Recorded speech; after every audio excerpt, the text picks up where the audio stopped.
So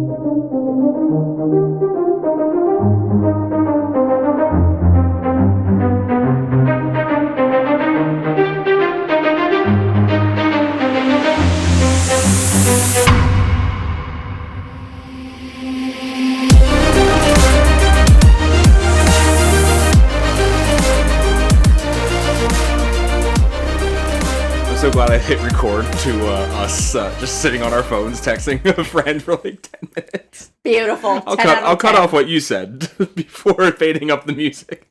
Man, we're fucking struggling, huh? Man, I'm just like tired.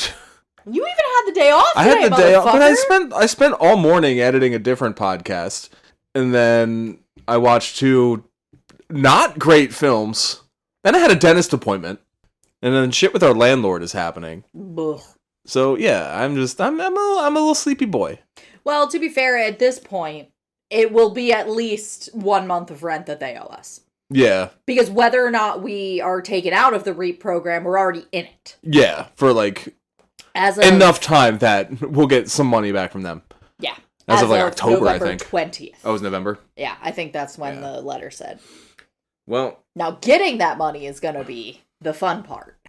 I'll take this bitch to small claims. Sorry, I got distracted by this ring on the table. Yes. Left by, I assume, a soda cup that like leaked through and kind of rubbed the stain off the wood table. Probably. And it reminds me of a feature of our brand new episode of Soon to Be a Major Motion Podcast, the podcast where we watch movies that are based on books and read books that were turned into movies. I am Billy Beck. I am Cody Beck. And Cody, how have you been besides our landlord drama, which we've already gotten into? I mean, fine. That's about all I can say with the state of the country. Yeah, that. Yeah, that's about all I got. I got fine. I started going to the gym again. I'm still sore. I still have a little bit of the flu. Nothing has changed. I'm fine. I just have like a little bit of chest congestion still. And the fact that I've started smoking again probably does not help. Not nicotine, just like the devil's lettuce, the good shit. It's still a vape though. Yeah, it's not like I'm putting smoke and tar in my lungs. Just, chemicals that I can't pronounce the names of. It's fine. Different kind of poison. Really should switch back to just edibles, but, time. Time and snacks. I feel like you snack more on edibles. Speaking of time. Oh, God. The ring on the table reminds me of I think they're called logographs? Logograms. The logograms from a 2016 film that I watched last night called Arrival. I see you have a book. I sure do. Called Arrival in front of you. Yeah.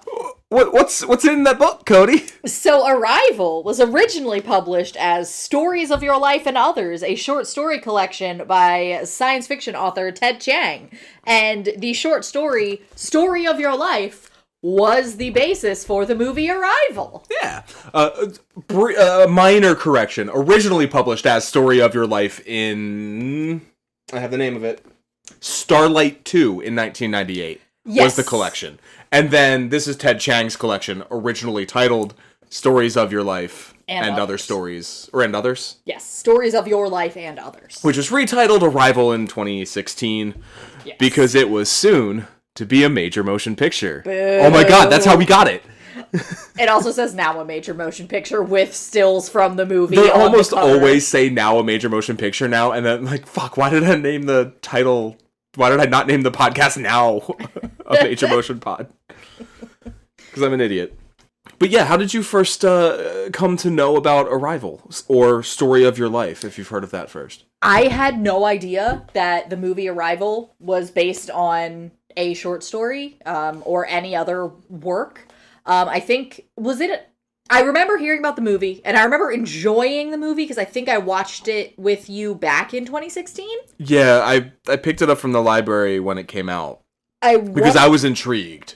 Yeah, I want to say it was nominated for some Oscars, and I think one of those was Best Adapted Screenplay. That's correct. I believe that was where I learned, it's based on something. And then I never actually dug into it anymore. Yeah, I probably learned that at the same time, then promptly forgot. Because when you brought it up a few weeks back that it was based on a short story, I was like, oh, fuck yeah, we're doing this on the podcast. I liked that movie a lot. Yeah.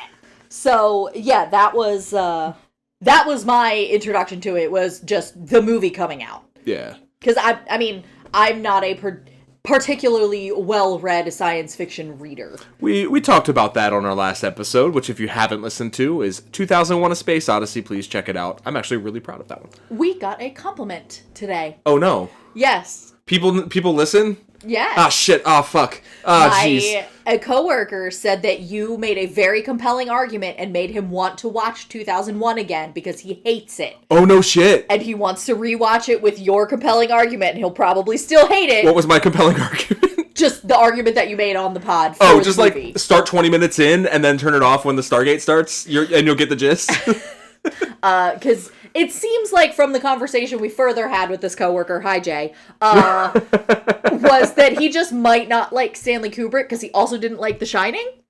The Shining is like, it can be an irritating film, and like part of it's intentional. The geography of the film intentionally doesn't make sense, so it fucks with your head in a way that you don't understand. Mm-hmm. And that's to build the tension and the drama, and that's why Kubrick's considered a master of that craft. But also, I completely understand if that turns people off. Like, the same with Clockwork Orange, I'm sure turns people off for similar reasons. Full Metal Jacket. Yeah. But that was the compliment we got on the episode. Well, thank you. Much appreciated. And I hope you enjoy it the second time around. And if you don't, not my fault. So you had a similar experience with Arrival. It was just kind of like, oh, this science fiction movie looks interesting. Yeah, back in 2016, I was watching more like film YouTube stuff, and as it was coming out, I was getting a lot of like, I was being fed from the algorithm a lot of YouTube content on Arrival, and I was like, you know what? I like science fiction. I like Amy Adams. Had I seen any of Villeneuve yet? I hadn't seen any Villeneuve yet, but heard good things about like Prisoners and Sicario. So it was like, all right, there's a lot that intrigues me about this film. Let's get it from the library. Let's check it out. And oh my god, it was great. And that's the end of the podcast. I liked it. Next week now. But yeah, that was pretty much it. Interesting premise. Actors I liked, looked cool. Let's check it out. So before we get into the meat of it, you want to see the trailer that intrigued me so back then? Almost 10 years ago now? Yes. 2016 was almost 10 years ago. Hey, Cody, you know 2016? The year after we moved into this apartment? That was almost 10 years ago. I'm deliberately ignoring you. All right, let's watch a trailer. I will not. I already said let's watch a trailer. There are days that define your story beyond your life. Like the day they arrived. Contact. The objects measure at least. I'm Colonel G.T. Weber from Army Intelligence. Pack your bags. You're at the top of everyone's list when it comes to translations. Priority 1. What do they want? Where are they from? You'll be reporting to me, but you'll be working with him when you're in the show. That's what they call him, the UFO.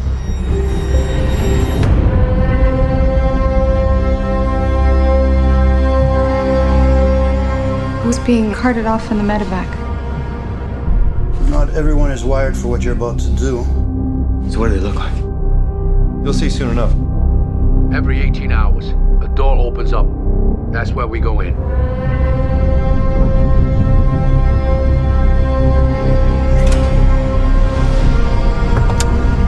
It's time. Yeah, that just happened. What happens now? They arrive. They need to see me. Dr. Becks? Are you insane? Now that's a proper introduction. More objects have landed around the world. This is one of 12. I'm never going to be able to speak their words. Got 2 days. Figure something out. I am human. It's their language. We need to make sure that they understand the difference between a weapon and a tool. Language is messy, and sometimes one can be both. Are you dreaming in their language?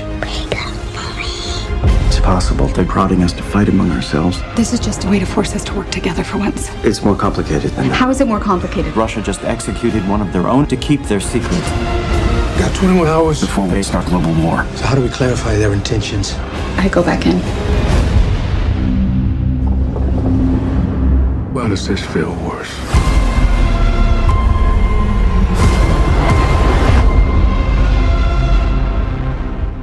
Well, we assume if you're listening to this podcast, you've probably seen Arrival or are at least familiar. But if you are not, Arrival is the story of Louise Becks, who is a linguist at something college.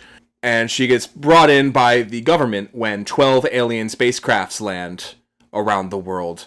And she's brought in to help translate their language.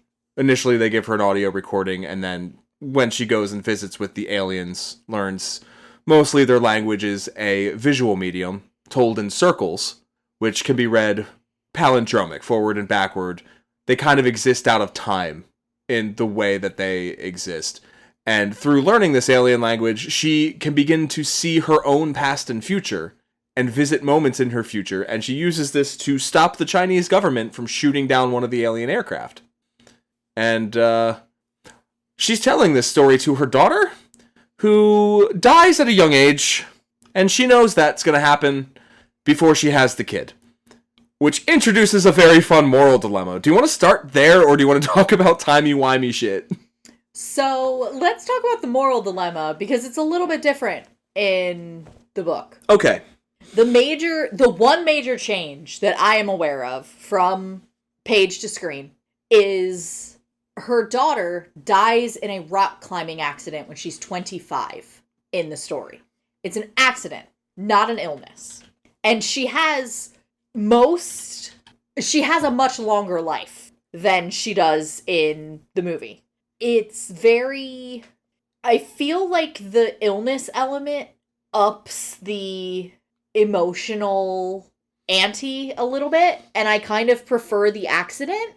Because anyone can die at any time of an accident. Mm-hmm. And knowing that someone you love will die in an accident is not necessarily the same thing I don't think it's the same thing as knowingly bringing a child who is ill into the world. Yeah. There's a key moment in the film. And I'm not sure if this is in the novel as well. Or short story, novella, whatever you want to call it. Where Louise has a glimpse into her future, and she's chatting with her daughter, who's named Hannah in the film. I don't believe she's named in the book. And she's telling Hannah, basically, or Hannah references that her dad doesn't look at her the same since he left. And Louise explains, well, there's something that I knew, and I told him, and he didn't react the way I expected him to react. And Hannah, I believe, tells her that he says, you made the wrong choice. Referencing a choice Louise made. And the second time you watch the movie and you understand, she tells him at some point that their daughter is going to die of this rare disease at age 12, and his reaction is, you made the wrong choice. Because at the very end of the movie, he asks her, after they've been together for a while, if she wants to have a baby, and she says yes. And that's the choice he's referring to, that she made the wrong choice. Where the reason why I bring this up is because that is one moment, that is one specific choice she makes, knowing the end of her daughter's story, to still live with her daughter and to still experience that ride. Knowing how it's going to end, she still, puts the DVD in the player and hits play. One moment she makes that choice. In the novel, there's that moment, sure. But there's also, don't go rock climbing. There's other moments where she can, or maybe take a different, I don't know what the extent of the accident. Maybe take these ropes instead that won't untangle, or whatever, it is. So, two things. First. Yeah. You saying that made me realize this whole story is written from the premise of her talking to the baby. What I'm seeing is her talking to the infant in her stomach, explaining why she made the choice to have her, knowing that she's gonna die. Okay. Because the story opens and closes with the anecdote about, do you want to make a baby? And that's so you saying that made it click in my head that what I'm seeing or what I'm thinking is Louise is laying in bed after they just had sex, and she's like touching her stomach, and she's like, I'm telling you the story of your life before it begins.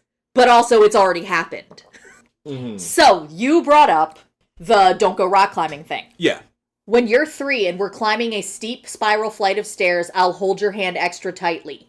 You'll pull your hand away from me. I can do it by myself, you'll insist, and then move away from me to prove it, and I'll remember that dream. We'll repeat that scene countless times during your childhood. I can almost believe that given your contrary nature, my attempts to protect you will be what create your love of climbing.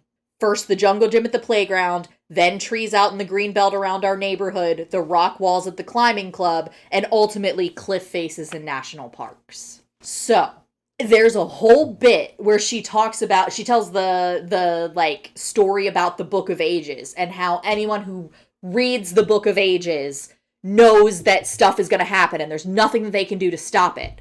It's the concept of Greek hubris. By trying to avoid a prophecy, you create it. Yeah. So she talks about how basically like the way that she perceives time by the end of the story is that there's no way to make a different choice. And that doesn't necessarily mean you're not free. It just means that freedom is on that line of, like, freedom is just one way of reality. And just because you know that this choice is the choice you're going to make doesn't necessarily mean that it's a good or a bad choice. It just means it's the choice you made. Mm-hmm. And it kind of gives, like... So we have this interesting obsession in Western culture with, like, fate and the idea of predetermination and like people are destined to meet, etc., etc. To get a little bit sappy here, like I firmly believe that you and I were destined to meet.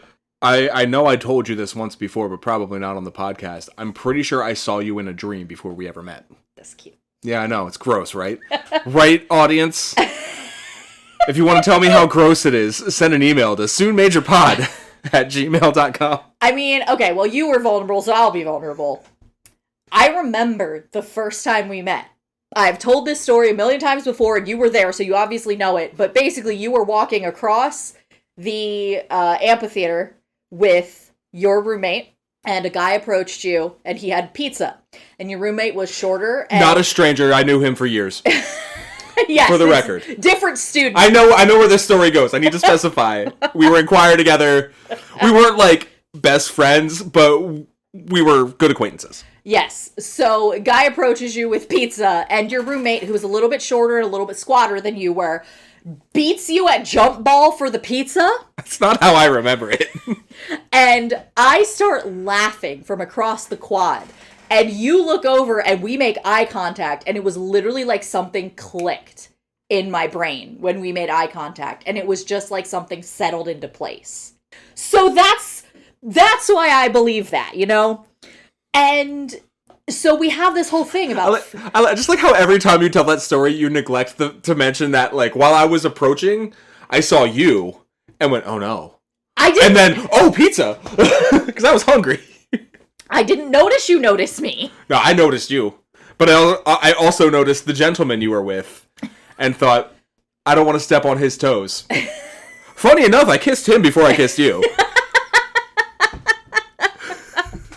And it still took you till 34 Listen, to realize you might not be I was like 30. So, we have this, like, romanticized ideal of fate. And that's fine, right? Like, we cram it into all of our fucking fairy tales and all of our movies that we give to children. Mm-hmm. But all of a sudden, when you pull back and you're like, and you give it the name determinism, that's scary and bad. Yeah. How is that any different? It's not. It's funny, because, like, my experience with the term determinism, my relationship with that idea is also incredibly shadowed by the evangelical church. Because there's, like, a weird mixed message thing that I got from pastors growing up that was like, God gave us free will, but he has also already determined which of us will be saved. Isn't that Calvinism? I don't remember. But it's like, okay, so do we have free will or not? Like, if I'm already one of the elect, can I choose not to be? If I'm not, can I still choose to be if I have free will? And I don't I'm not going to get super into my personal philosophies on the subject, but it's definitely influenced heavily by those teachings at a young age, in addition to shit like this. Shit like the franchise devs. Franchise? TV show. It's not a fucking franchise, William. Miniseries. So, the other side of that is there's... And I feel like this is kind of it applies to the story as a whole. There's a quote that I love. Unfortunately, I haven't read the piece that it's from, but I have seen this quote all over the internet, and I love it. It is from Jose Olivares in Citizen Illegal, which I believe is a poetry collection of Mexican poetry. Mm-hmm.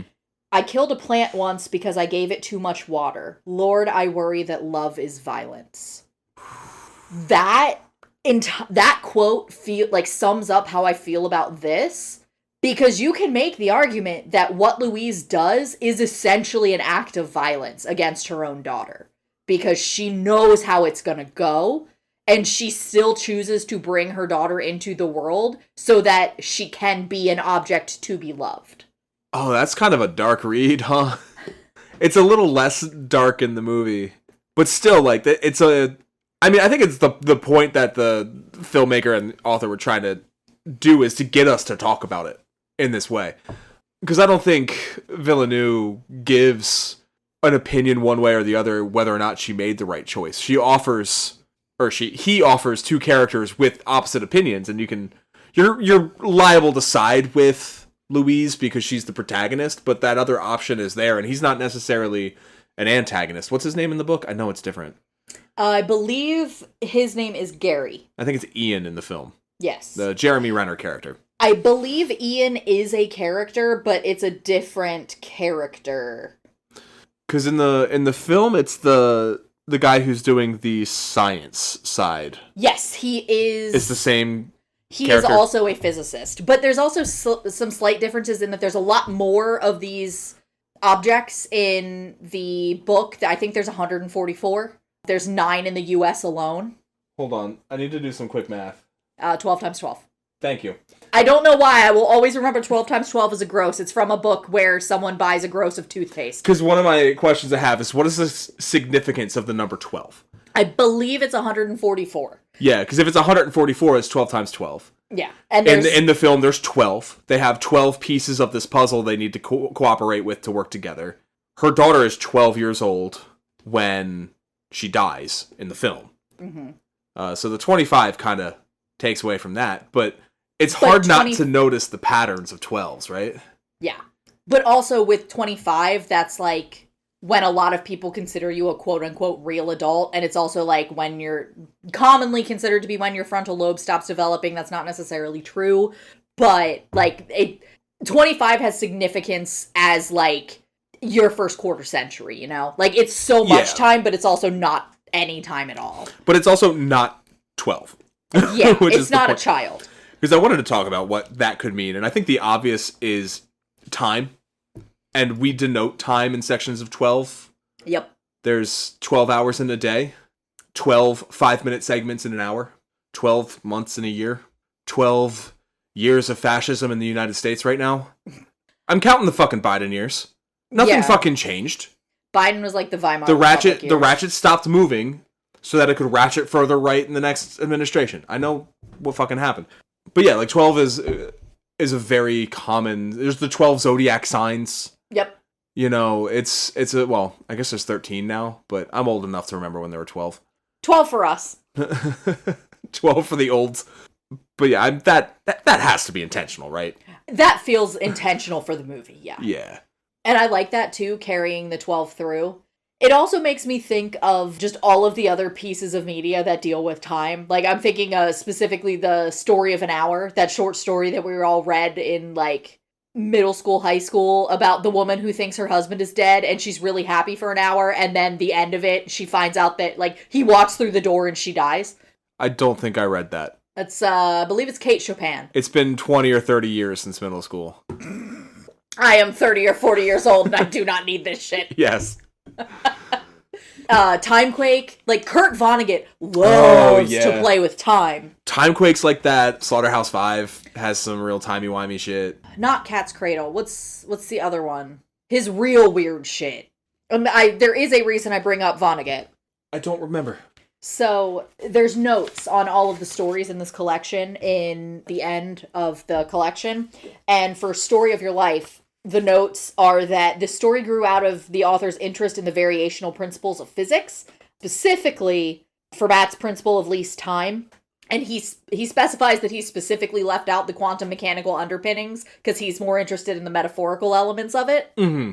But he has like a BS in computer science, so he would know the fucking... Yes. Ted Chiang's a smart fucking dude.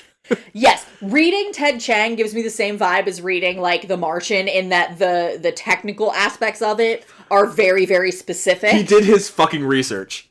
So, he says, in his own words, as for this story's theme, probably the most concise summation of it that I've seen appears in Kurt Vonnegut's introduction to the 25th edition of Slaughterhouse-5. This is a quote from Stephen Hawking. This is a quote from Kurt Vonnegut that begins, quote, Stephen Hawking found it tantalizing that we could not remember the future. Remembering the future is child's play for me now. I know what will become of my helpless trusting babies because they're grown-ups now. I know how my closest friends will end up because so many of them are retired or dead now. To Stephen Hawking and all others younger than myself, I say, be patient. Your future will come to you and lie down at your feet like a dog who knows and loves you no matter what you are. I'm sure I've read that before, but damn, that hits different right now. Yeah. It's less divination and more pattern recognition. Yeah, which, I mean, if you're gonna say pattern recognition, I might as well get into my philosophy of free will / determinism. And it is that. So, as Louise does when she tells the kangaroo story that isn't true, I'm going to use an easier metaphor to kind of lead you into what I'm talking about. And it's the weather. And we always complain how often weathermen get it wrong, right? Even with, modern technology and computer simulations and stuff, there's still that fluctuation, there's still that chance. And the reason for them not being able to accurately predict every time 100% of the time the weather is that there's too many variables to take into account. Which opens up a theory that if you can take all of those variables into account, you can accurately predict the weather. You would just need all of the data in the universe analyzed at the speed of light. And then you can do it. And I believe that the topic of free will versus determinism falls under that same umbrella. Because there is nothing that happens, there is no effect that happens without cause. Every action that I make is based on something that can theoretically be predicted. Every word I say is based on a thought that I've had beforehand, which is influenced by a previous thought, which is influenced by previous action or interaction or anything like that. And you can go all the way back to birth, all the way back to the big fucking bang, where everything reacts and develops the way that it does. And that includes us. But living on that timeline, not knowing where it goes, and I think this is where Arrival comes into play, and that she does, we still have that illusion of free will. I can still think, I'm going to flip the table, and flip the fucking table. And maybe not in the moment recognize the exact cause of why I wanted to do that, and it feels like free will. That said, I don't know what would happen to my philosophy on this if I were to learn with 100% accuracy what happens in the future. So, you mentioned the logograms. Yes, I did. The heptapod language. Mm-hmm. So, it's a little different in the book. The way that it's described reads more to me like kanji or Arabic. So, I'm going to read a little chunk here explaining that because I think it ties into what you're saying. Oh, yes, please do. So, this is describing how she is watching the video recording of the session, and she has it, she is taking it back so she can see from one of the longer sentences how they design their sentences. Because at this point, they've realized basically the heptapods write in such a way that they don't experience up and down and back and forth the same way we do. You can read the sentence from anywhere in the sentence. That's why it's all radial. Because they have radial symmetry, so they don't really experience directions the same way that we do. Mm-hmm. So they've realized that at this point, and she's trying to figure out more about it. I watched the web of semigrams being spun out of inky spider silk. I rewound it and played it several times. Finally, I froze the video right after the first stroke was completed and before the second one was begun. All that was visible on screen was a single sinuous line. Comparing that initial stroke with the completed sentence, I realized that the stroke participated in several different clauses of the message. It began in the semigram for oxygen, then it slid down to become the morpheme of comparison in the description of the two moon sizes, and lastly it flared out as the arched backbone of the semigram for ocean. Yet this stroke was a single continuous line, and it was the first one that Flapper wrote. That meant the heptapod had to know how the entire sentence would be laid out before it could write the very first stroke. The other strokes in the sentence also traverse several clauses, making them so interconnected that none could be removed without redesigning the entire sentence. The heptapods didn't write a sentence one semigram at a time. They built it out of strokes irrespective of individual semigrams. So basically, what she's saying is that they know the end before it starts. Yeah. And the film kind of dumbs that down. They use Forrest Whitaker excellently in this movie. He's the general in charge at the base, brings her in and all that. And he is used 2-3 times throughout the movie when they need basically a layman to be explained something. And I don't want this to sound disparaging towards Forrest Whitaker as an actor or anything like that, because I think he is fucking brilliant. He is so good at learning something on screen. I don't know how to explain this otherwise, but like, he is so good at hearing information that might be difficult to understand, processing the information, go, okay, I get it. He fucking nails that. And he's used perfectly in this movie.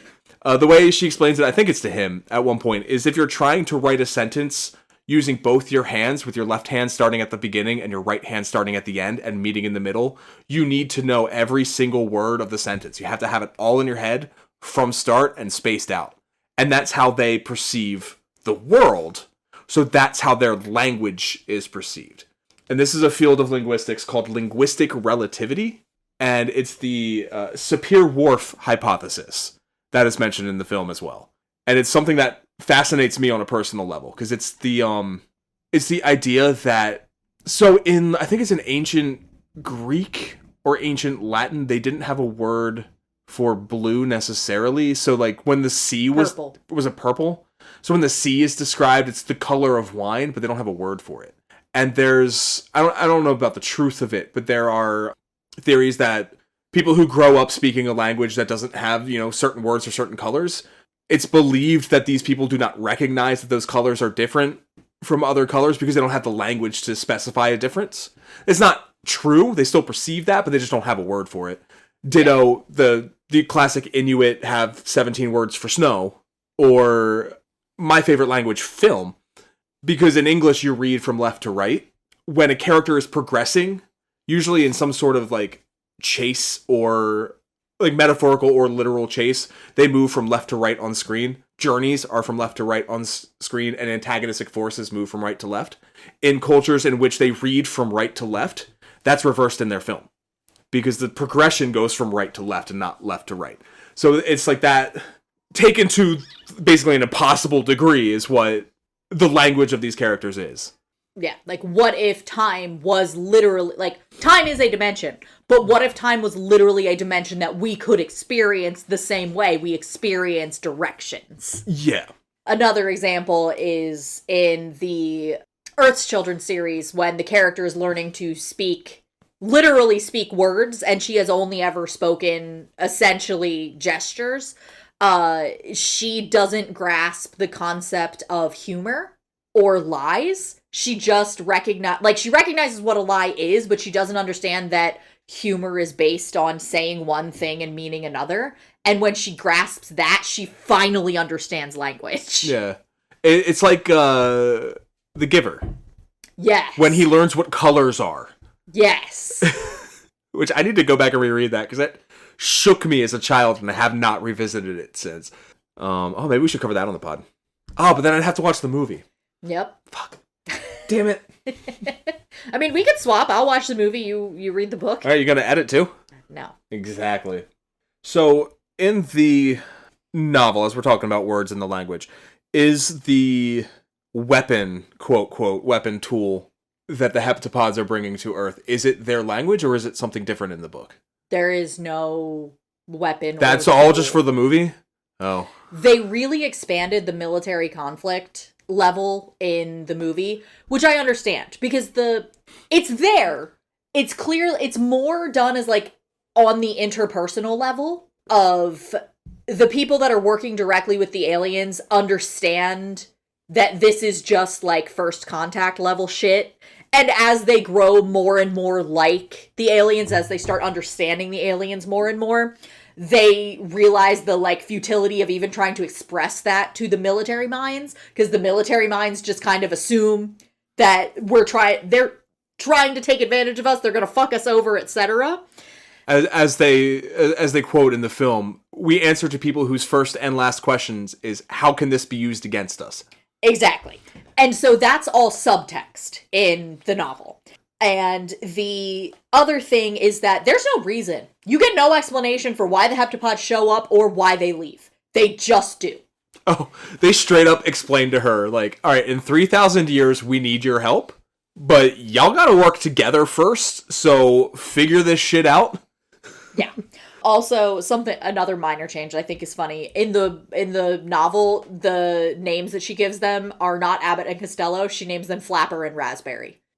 Because one of them flails more and one of them makes the noises more. I like that, because I could not tell Abbott and Costello apart.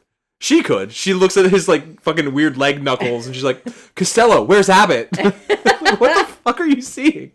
Death process. Death process.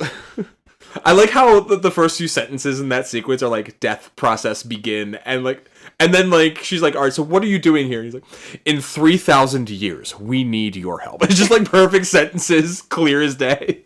Thank God for those subtitles. But yeah, I think the reason why they expanded more on the military stuff in the film was just to give you that exciting climax. Yeah, and I don't necessarily think that's a bad idea. This is one of those things where I really think it took subtext and just made it text. I think it needed to. Like, it needed the scene of, Dad says you made the wrong choice. Because that's what gets you thinking about what the author wants you to think about. Yeah. As opposed to, oh, but there's geopolitical strife over these aliens. That's the core of the... No, it's fucking not. Yeah, that's just to give the climax something exciting. Like, you learn about what she's learning to do in a stressful situation. Another example of how you know things are going to be fine is even though like you're in the moment and it's stressful, like you understand as the audience member that everything's going to end up fine, and it kind of exploits that as a viewer. Because you know everything's going to be fine because she knows everything's going to be fine, but also you know everything's going to be fine at a meta level because it's a movie and everything's going to be fine at the end. Yeah, but even then, she's still stressed because she's like, I don't know how it's going to be fine. I still got to figure this out. It's very that meme that's like, we'll get it done somehow, and then it's like, oh, I'm the somehow, fuck. Yeah. It's like when I watch the last 15 minutes of a soccer game, and I'm like, in 15 minutes, I'm going to be okay. But I'm not right now. I gotta get there. I gotta get there first, and I'll either be sad or happy, and the stress will go away. But I gotta be stressed first. You're testing your stress muscles. Testing it. So I would say that this was written and then adapted by some intelligent people.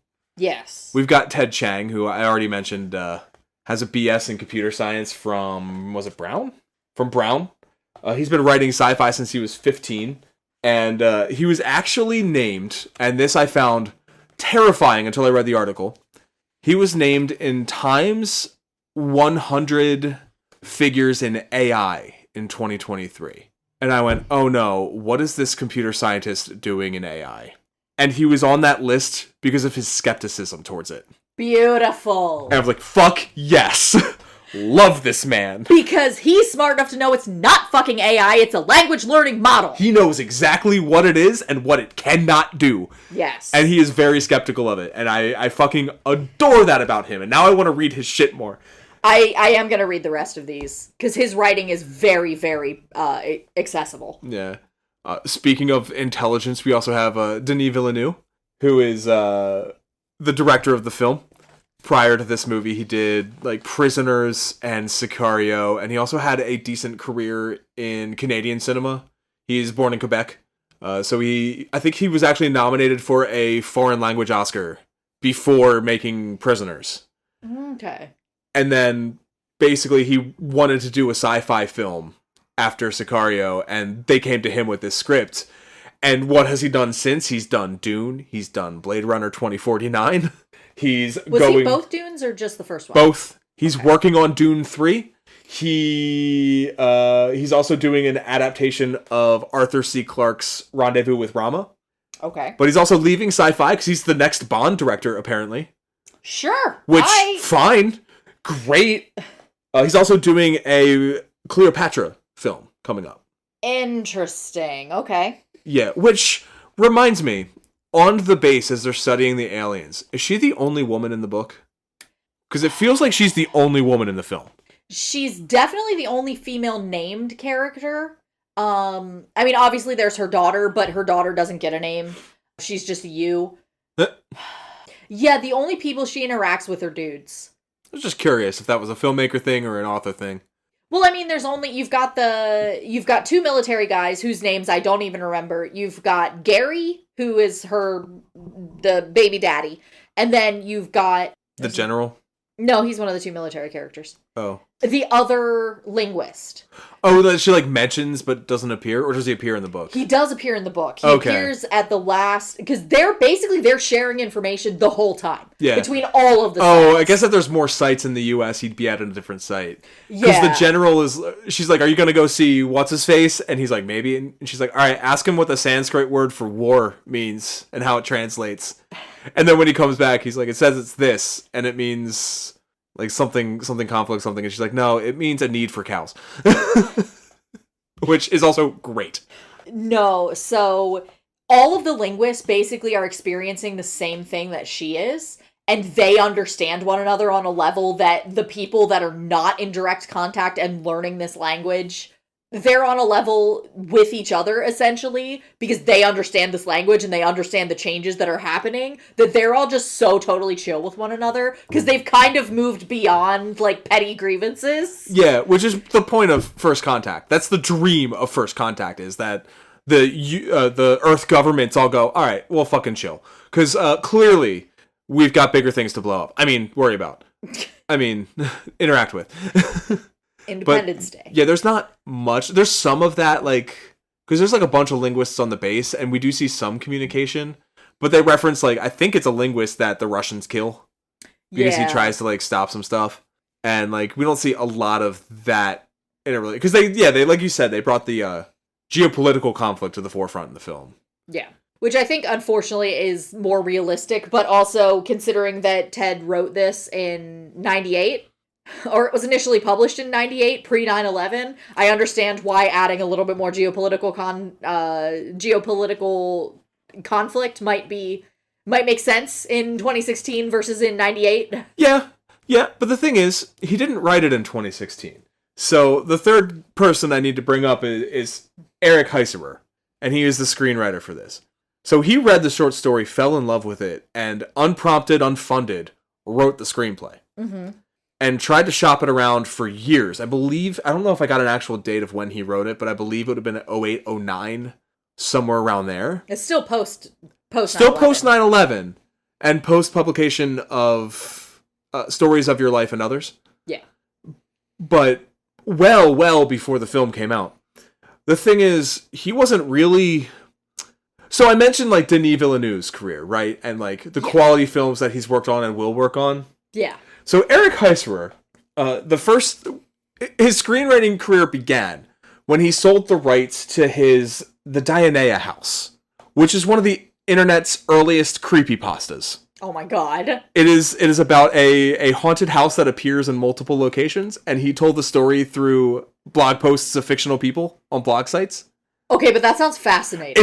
That is peak early aughts internet, right? Yeah. That's the kind of shit we love. Yeah. So he sold those rights in 2005. I don't think anything ever came of that. However, he started his screenwriting career, which his early work included things like the Nightmare on Elm Street reboot in 2008. Was that the one where it was the film set and the characters? No, that's okay. That was Wes Craven's New Nightmare. Oh, okay. Which included the cast of the original one and stuff like that. No, this was the reboot. This was like the era of the Michael Bay Friday the 13th and the Rob Zombie Halloween. Oh, okay. You know, it was Yeah. the third of that sad trilogy. He's appeared on the podcast before. He did the 2011 The Thing. Okay, so that's promising-ish. I mean, the screenplay was better than the film, for sure. Yeah. He did my favorite Final Destination movie, Final Destination 5. Is that the one that takes place before the original? Yes. Okay. That's the one that, The prequel? Spoilers, it's a prequel. And it wasn't until, I think, 2013, when he did Hours, that studios went, okay, maybe we'll take a look at that story of your life screenplay again. And that's what got him in the door. So dude went from writing horror reboots to an Oscar-nominated script. Okay, has he done anything after? He did Bird Box. Oh my god. He did the Netflix series Shadow and Bone. Oh, okay. He was replaced. He was supposed to do the live action adaptation of Your Name. Oof, okay. And his last feature film was 2020's Bloodshot. Oh my god, no! Yeah. No! So what a weird career with a fucking shining gem in the middle.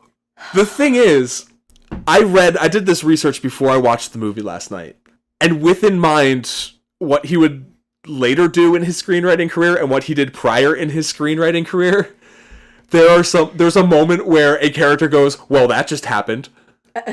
Which is like a fucking joke now. I'm pretty sure he does the you gotta take a look at this moment. There's a lot of really like cliche dialogue that like doesn't necessarily feel like AI wrote it, but it feels a little stilted. Not stilted. It feels cheap. Okay. It feels like it's the kind of dialogue you see in every what's that studio that does like Transmorphers? That does like grandma bait DVDs, Asylum.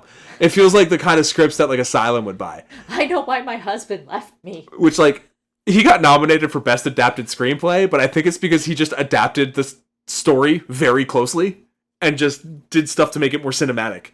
Because yeah, Bloodshot was not winning any fucking Oscars. Yeah.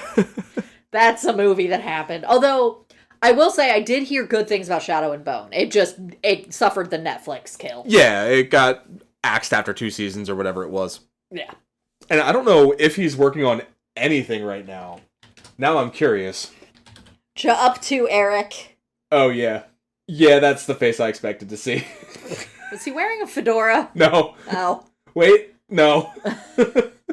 Oh, he's got one up. Oh my god, he's doing Pacific Rim Origin. So we're starting his arc of coming back, and we're going to get another Arrival in approximately 15 years. He did Hours, which I've heard good things about, Lights Out, that horror film, and Arrival. Okay. And that's like the peak of his career. That's just what a legend. What a fucking legend. You said you were excited to tell me about his work. Just because this is such an outlier. Everything else he did was like, except for like Bloodshot and Hours, was horror. And then this is just like a sci-fi masterpiece of storytelling. Yeah, it's such a great...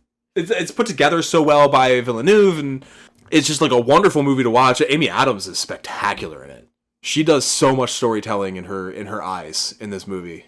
And well deserving of the Oscar nomination she did not get. I still can't believe she didn't. It's upsetting. She's won an Oscar since, though, I think. If I'm not mistaken. I will find out in like 2 seconds. I was going to say, you're probably right. I'm trying to remember. Was it American Hustle? Did she win for, or... Oh, she has not won. She's been nominated 6 times. She's very good at widening her eyes and changing her facial expression. And I don't mean that as an insult. I mean that... I'm thinking she does that a lot in Sharp Objects. Mm-hmm.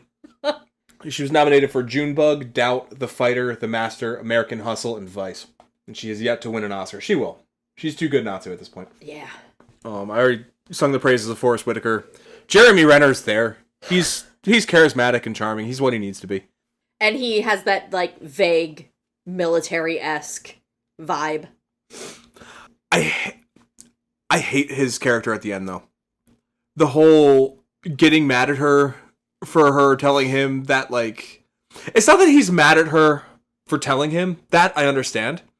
It's that he doesn't treat his daughter the same way. To the point where she notices and thinks he doesn't love her anymore. Because you and I own pets.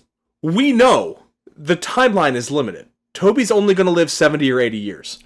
And we've gone through it with multiple family pets in the past. And it's just one of those things where, like, yeah, you know this has an end date, and you know you'll see the end date, and it sucks. But until that happens, you still fucking love the thing. And when it's your fucking child? Bro. It's that famous quote about, or I should say viral quote, not famous, about getting a puppy is putting the worst day of your life on layaway. Yeah, it sucks. And I'm not looking forward to it, Toby, so you're not allowed to die. You too, Luna. Wherever you are. I saw you in the kitchen just now. She just waddled back into the bedroom. Yeah, she waddled her old ass back to her napping spot. She's middle-aged at best. Oh, honey, no. She's like us. It's fine. She's eating the geriatric food. She's got the senior cat's food. Listen, you shut up. She's a sprightly baby. She's got like 8-9 years left in her, sure. She's not sprightly, no. But yeah, it's one of those things where, like, because it's also with Louise's character, she knows that this is gonna end badly when she tells him, but she still tells him. Yeah. Because she always tells him, because you have to tell him. It's like the end of Hades Town. Maybe if we watch it again, it'll be different. Maybe he won't look back this time, but he will always look back because he loves her, and that's the point. I wonder if, and this isn't from the text, this is just me theorizing, I wonder if part of it for her also is that she knows that because she understands this language and now experiences time differently, she can probably also go back in time and re-experience moments. So she never actually loses her daughter, because she still exists with her daughter in the fourth dimension. It's very Dr. Manhattan. Every moment is happening all at once. Yeah. Like, that was kind of the vibe that I get from it, and that's the way that I understand it, is like you're just experiencing different facets of time. Yeah. It's like, if we're walking down the street holding hands, your left hand and my right hand, my left hand isn't touching any part of you, but my right hand is. And if you expand that into 4 dimensions, like, there's always a part of Louise's existence that is there with her daughter. Yeah. And because she can access it, it's probably an easier choice for her to make, because she can always go back to those good times. She does have to live through the bad, but the good times will never leave. And for her, they exist as more than just simple memories. Yeah. So there's another quote that I think pretty well summarizes the kind of the theme of the story, and also where Louise is coming from. First, Goldilocks tried the Papa Bear's bowl of porridge, but it was full of Brussels sprouts, which she hated. You'll laugh. No, that's wrong. We'll be sitting side by side on the sofa, the skinny, overpriced hardcover spread open on our laps. I'll keep reading. Then Goldilocks tried the Mama Bear's bowl of porridge, but it was full of spinach, which she also hated. You'll put your hand on top of the page of the book to stop me. You have to read it the right way. I'm just reading what it says here, as say all innocents. No, you're not. That's not how the story goes. Well, if you already know how the story goes, why do you need me to read it to you? 'Cause I want to hear it. Why do you want to read the story if you already know how it goes? 'Cause I want to read it. Mm-hmm. It's like, why do we revisit movies that make us sad? Because we like the movie. It's a good movie. It's an experience. It's a catharsis. It's like, you can't feel happy all the time. That's not real existence. That's drugs. Where's my weed, by the way? Like, sometimes you gotta feel sad so that, like, the happy feels better because you have something to compare it to. It's that episode of Fairly Odd Parents where he wishes for it to always be Christmas. Maybe I'm looking at this as, like, so one of my favorite plays is Euripides' Medea. Famously, Medea kills her own children to get back at her husband. Her ex-husband, at that point. I should hope so. She also kills many other people over the course of her life. Like, a whole lot. It's like her big deal. As you do. As was the style at the time. But she is kind of like the stereotype of, like, the evil woman because she kills her children. But I'm just wondering, like, because I'm seeing so much, like, Greek mythology, hubris, under the surface of this story, I'm wondering if there's even like a little bit of the woman who births the kid just to kill them. Like, is that kind of how the father in the movie sees it? Maybe. Like, you birth them just to die? That might be how he sees it, because he's a scientist. He looks at... It's interesting, because he's a scientist and she's a linguist, and that's also part of it, because language is more fluid. It's more dynamic. Words can have multiple meanings. That's like the crutch of the crux of the film, is that they translate what the alien says as weapon, and that's not what the alien means. That's just the word that they've associated with the logogram for the time being. Yeah, weapon and tool. It means the same. It can mean the same thing. A hammer. Hammer is a tool.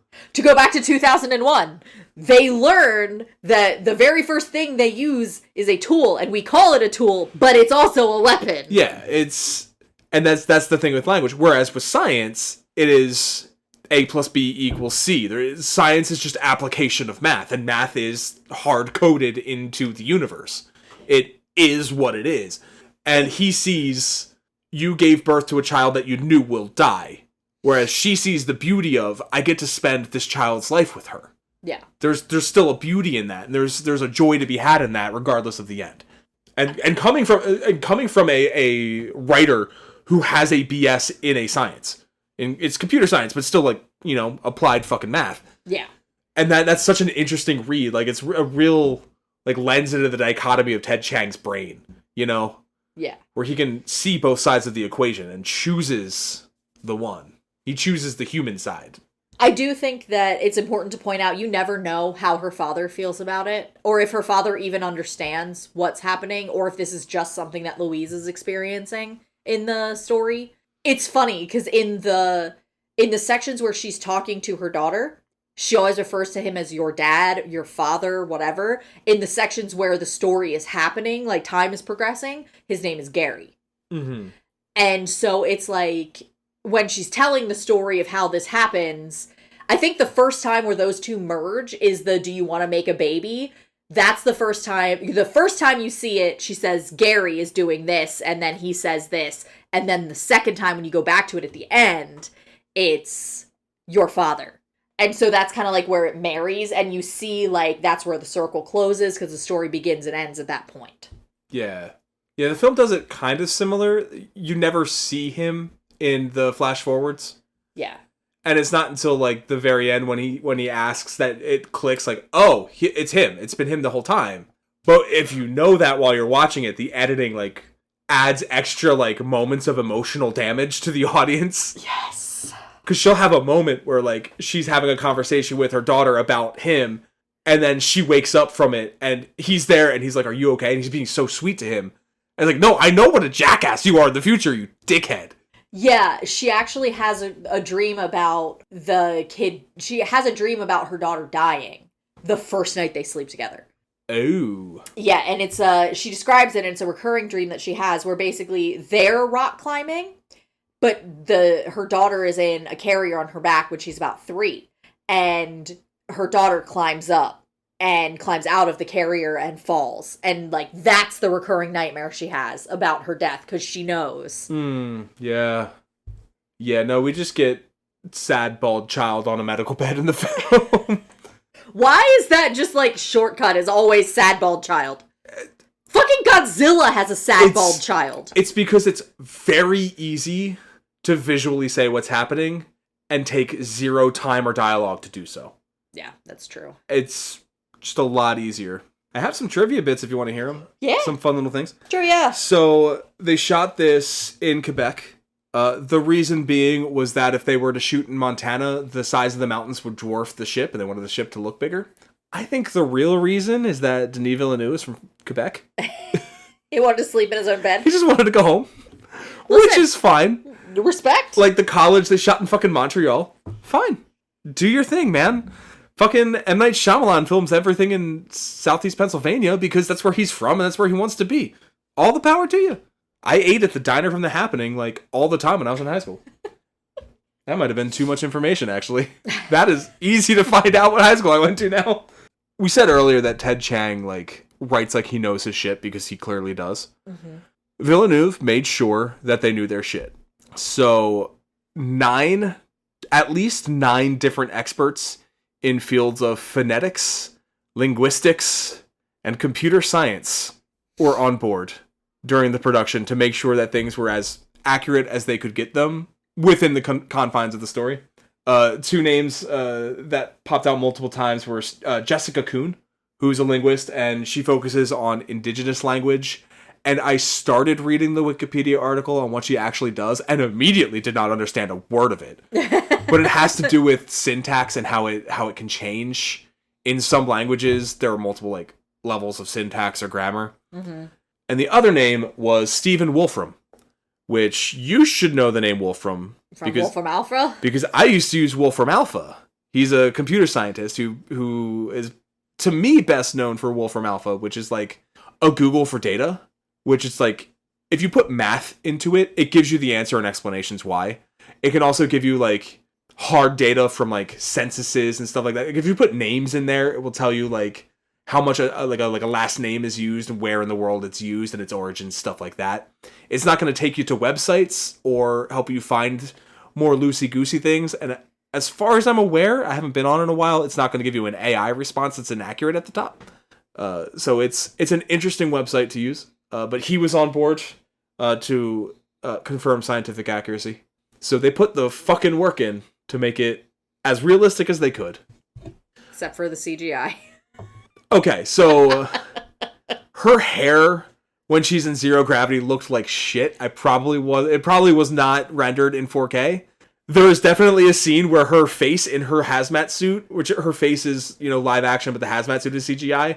The two are moving at different frame rates. Oh, yeah. It's not great, which is probably why it was not nominated for any special effects. It was nominated for Best Picture, Best Director, Best Adapted Screenplay, Best Cinematography, Best Production Design, and Best Film Editing, and it won Best Sound Mixing. Okay. Which is the old sci-fi staple of, this is a really good sci-fi movie, we gotta give it some Oscar, let's do sound something. Nobody's gonna get upset if we give it sound. Like, every Star Wars has been nominated for sound and editing or mixing. They rarely win, and they don't get nominated for much else, but, like, that's what you do, right? And visual effects is the other big one. But production design I get. I also understand the not nomination for visual effects. Did the book explain why the shells don't touch the Earth's surface? No, that is like, they're not even shells. They're essentially pieces of glass that are two-way communication devices. Oh. The aliens aren't even on Earth. They basically just drop off these, they call them looking glasses. Oh, that's very different. And that's a change we could have talked about. Well, it didn't strike me as that important. Well, they blow up Abbott. Like, they straight up fucking death process Abbott. Yeah, basically what happens is when the heptapods fuck off, they just turn into basically glass. And they have no idea how they function. Interesting. Yeah, so... Yeah, that was the fantasy brain in me being like, touchscreen! The spacecraft are manned in the film. The production designer, Patrice Vermette, has decided or stated that the reason that the ships don't touch the ground is because it forces the humans to take the first step towards communication. Yep. The humans have to make the choice. And that goes back to the free will versus determinism. Like, they were always going to make that choice, but they still have to make the choice. Yep. I like that. Yeah. And that's why the shit was nominated for Best Production Design. Because that kind of thought went into it. I love it. The aliens eat from their butts. That's also something that they talk about. I just realized that's probably something I could have brought up. So did you like the book? I did enjoy it. It's very easy to digest. There were a couple words I had to look up. Hell yeah. Like teleological and semographic. You're never too old to learn. Can't teach this old dog new tricks. But you can get most of everything from context. It's definitely not as dense as, like, The Detective, for sure. I'm gonna keep comparing shit to The Detective, because that's the worst book that you've made me read in terms of just density. The worst book I've read, period, has probably been Ready Player One. Ooh, you're gonna get some hate. You can get some hate mail for that one. I will always bring it back to that. Send your hate mail to soonmajorpod@gmail.com. But I enjoyed it. It's only about 50 pages in the edition that I have, which is the Arrival edition, not Stories of Your Life. I believe it's the same text. They just changed the title. Probably, but it could be like size. Oh, yeah, whatever. But yeah, I enjoyed it. Did you enjoy the movie? Not as much as 2001, but it's a banger of a film.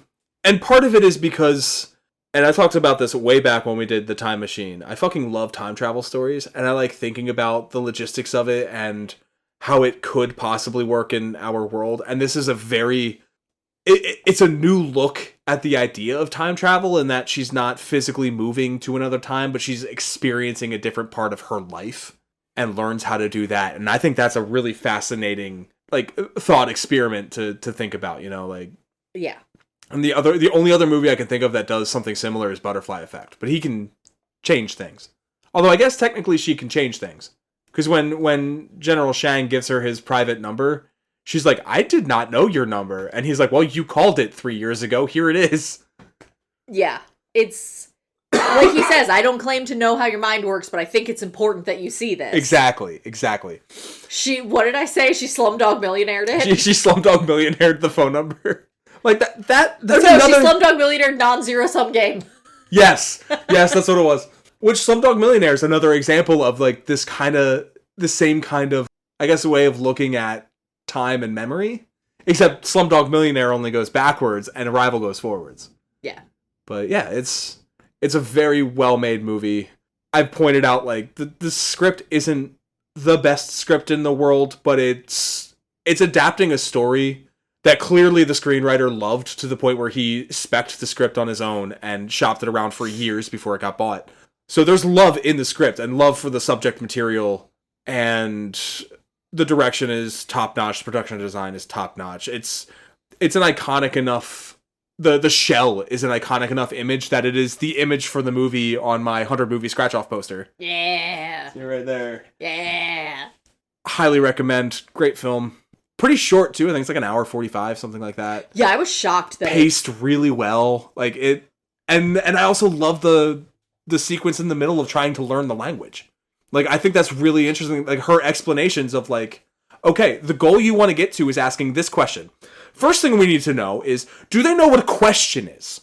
Second thing, this word here, what is your? We need to make sure that we can discern the difference between you, an individual, and you, a group. And she just explains that so well, and that's partly because Amy Adams spent so much time working with Jessica Kuhn, the linguist, to get that stuff right. Like, that, like, that's, like, a legitimate thing. Like, that's what actual linguists think about when they think about First Contact. And I kind of love that. I'm sure there are linguists out there thinking about First Contact. Yeah, because, like, it's one of those things where even amongst humans, there's, like, I can't remember what group of people it is, but there's, like, that famous experiment where you deliberately underpay for something. Like, they offer you something and you deliberately take the money back for, like, you deliberately offer them something that's way less valuable. But there's some tribes, I want to say, they tested this with people in South America, and basically the way that they view money is, like, these products don't fucking matter to us. Even if the money is, like, way less than what it's worth, the money is more valuable, and we'd be stupid not to take free money. So they will take any amount regardless of how stupid the offer is. Whereas the theory is that you're never going to take less than the actual value of what you put in for it. But that's only true when you're testing, like, white Europeans or white Americans. Yeah, so much science is based on that shit. Yeah. Because people with different skin colors are not respected. Not respected. Yeah, and then, like, you also have concepts like filial piety in China, and, like, respect for your elders in Japan, and, like, that kind of stuff that's just not translated across cultures the same way. Yeah. Like, Western cultures tend to value youth, and Eastern cultures tend to value age, and obviously those are gross simplifications, but even just sticking with language, there's how many fucking different alphabets. The Japanese use 3 different alphabets. Yeah, well, technically it's like 2 alphabets and then kanji. Yeah. And like there's those tribes in Africa that what's his name? I'm going to try and pronounce his name, and this is Ngao, I think is how his name is pronounced. Yeah, the guy from The Gods Must Be Crazy. And the fact that I had to hesitate to even say his name is because they use sounds we don't use. We being English speakers don't use in language. It's the racism RL switch in Japanese, and it's because they have a different consonant sound that's like a blend of the two that they use. Yeah, and they also don't grow up. Yeah, they don't grow up. Like it's why a lot of honkies have trouble rolling their R's when they learn Spanish in high school. It's because you're not doing it every day. Yeah. It's like a lot of that shit has to be learned, and it's just watching that process happen with an alien language is so fascinating to me in this film. Yeah. Part of why I like it so much. So yeah, I definitely recommend it. All right. Well, my water bottle is empty, as is my whiskey glass, so I think it's time we wrap this up. But before we do, we are in February, which is why we did the love... The unconventional love story. The unconventional love story. But February is known for something else. It is Black History Month. Yeah. And even though you and I are not black, I think we should still celebrate black stories. And it wasn't until our co-host on The Treatment, Mark Lucas, brought it up that this was based on a book. I did not even consider touching this film on the podcast, but now we have to. And I think next time out, we're going to talk about the 1966, I think? 1967. I was fucking close. The 1967 film In the Heat of the Night. Hell yeah, Sidney Poitier. Starring Sidney Poitier, based on In the Heat of the Night, the 1965 detective novel by John Ball. Shit, it's a detective novel? I didn't know that. I'm making a joke. He's a detective from Philadelphia, Cody. Hang on. In the racist South. Hang on. Let me look up and see how many pages this motherfucker is before we go off the air. 184, you're fine. Oh, okay. So next time out, In the Heat of the Night. Spoilers, I love this movie. It's real fucking good. We saw it for the first time on the big screen. Yeah, we saw it in theaters the first time I saw it, and I've seen it a few times since. I think I saw it before we saw it in theaters. You saw it in theaters for the first time. I think I've seen it 3-4 times in the last 10 years. But anyway, In the Heat of the Night is next time out. But until then, if you want to hear our voices some more, check out The Treatment, a podcast about stories, which we do with my dear close personal friend and the third in our throuple, Mark Lucas. I like how he's your close personal friend and not mine. I mean, he is, but I've known him longer, so there. No, he is not the shorter squatter roommate that I beat for pizza. Different guy. But, yeah, our most recent episode of The Treatment, we took the story of Pandora and the opening of her box and created an underworld-inspired Greek punk action movie called Pandora Unleashed. Yes. In which she needs to collect the escaped box monsters and fight off Zeus. Oh, it's fucking great. It's a lot of fun. It is very fun. Check that out wherever you get your podcasts.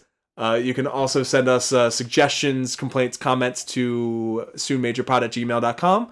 You can check our link tree in the description of this podcast. That'll get you to our social media accounts and some other fun goodies. And we also have our Ko-Fi account it's ko-fi/soonmajorpod. That sounds right.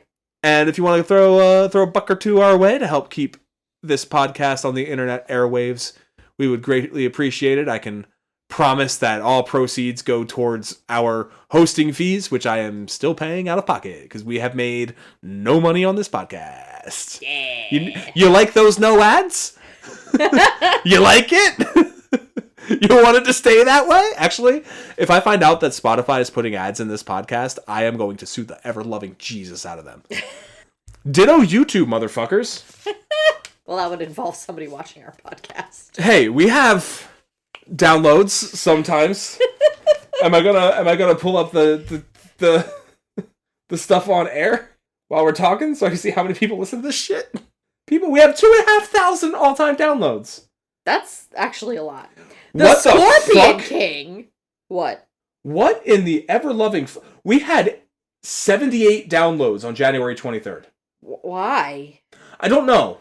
78 of what? I don't know. Oh. Could be everything. 2001's doing well. Alright, I'll stop boring with analytics. I will say that there are some 2028 presidential hopefuls with podcasts who have fewer downloads than us. And I just think that's neat. So, get wrecked. Vote for me. That's all I got. You got anything else? Nope. No. I'm currently placing a hold on In the Heat of the Night. Hell yeah. I should probably do the same thing. I should also probably stop recording at some point. Yeah, probably. Okay.